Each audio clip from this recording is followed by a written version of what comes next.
One of the things that I'm noticing after a lot of people have ghost points is there's a freedom that happens around things that used to get them. And this goes with organisms and mold and, fragrances and environmental toxins.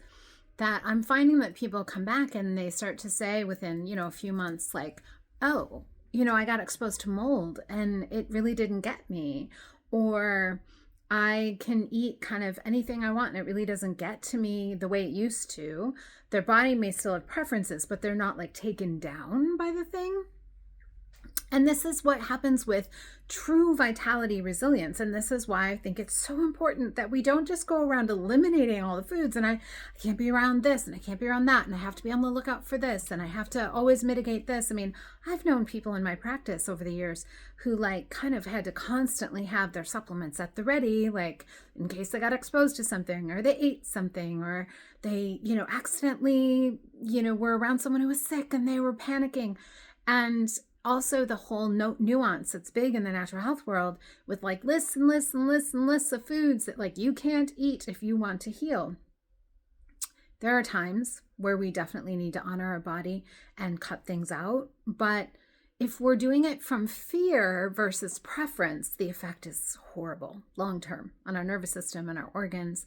And so I'm finding that after people do ghost points, a lot of them are just not sensitive to things the way they were before, because a lot of that sensitivity came from the inner turmoil in the body, the constraint and the stuckness, and that created those patterns.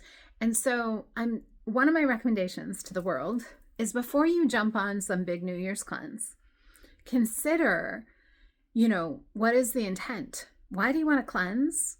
Is it like I need to make things change? Just consider, does that feel good? This making it change.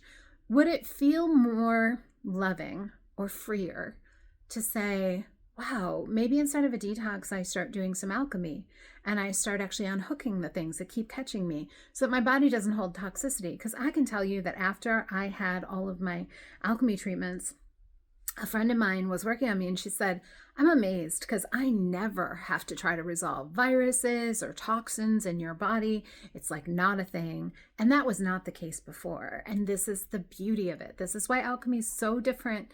It's going past the things that honestly medicine has sort of taught us. So you got to do this, you got to do that.